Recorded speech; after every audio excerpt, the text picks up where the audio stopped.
Hello guys, may tanggap tayo. Starlink UTR 211. Ito guys, binagbag ko siya dito guys oh. Yan guys oh, tingnan nyo. Lumuwag yan dyan kasi binagbag ko yan eh. Ginamitan ko ng flat screw. At saka tweezer kasi mahirap tanggalin. Yan, ito. Bali ito yung cover niya. Ito glass lang to guys. Yan, lagay natin dito. Set aside muna natin. Yan. Ito guys, bali ito na palang board niya. Ito yan, may yan dyan, plastic. Pangali apat yan, tinanggal ko na yan. Yan, tanggalin yan para maano yung pull out mo yung secondary section niya. Yan, lagay natin dito sa kabila. Ito guys, bali ito yung primary niya.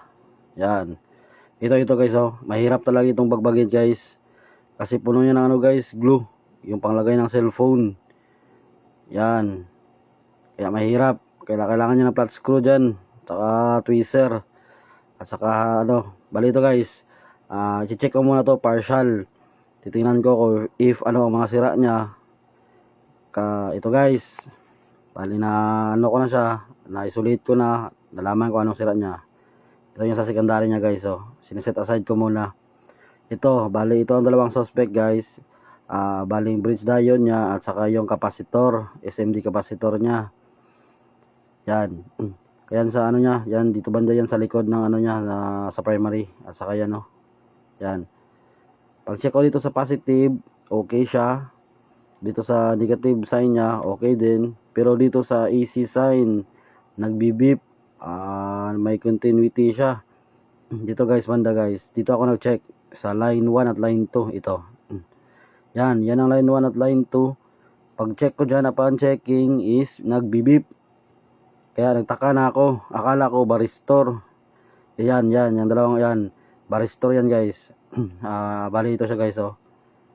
Sana yun, hanapin ko muna. Yun, yan guys, yan ang baristor. Pero hindi pala yan guys, ito pala ang dahilan guys oh. Kasi nakakonect siya sa bridge diode. Wala akong makitang ganito guys, kaya nag-DIY na lang ako. Humanap ako ng ganitong bridge diode. Pero compatible yan guys. Tiningnan ko sa kanyang datasheet. Yan. Bali yan ang kanyang datasheet. Bali ito guys, yan ang TT4A or TT4M. Ang specification niya ito guys. Sa kabila. Yan ang pinalit ko. Yan. Yan na bridge diode. Always lang, same lang sila ng specs. Kaya yan ang pinalit ko. Ito din guys. Itong SMD capacitor guys. Ito yun. Yan. Leak din yan guys, shorted yan siya. Kaya pinull out ko, pinalatan ko ng bago. Okay. Yan. Ayos na to guys. Dito to guys, test natin. If ng mga voltage nya. Tingnan nyo guys, may power na. Yun oh. Hindi makita ng camera. Yun. Yan, may light indicator na guys. Check natin ang nya, sa secondary. If may 12 volts ang makukuha. Check muna natin. Sundot. Yun.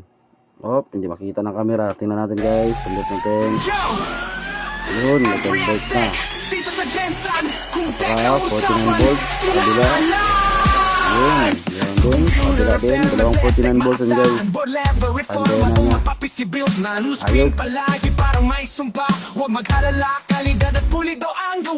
Ayos.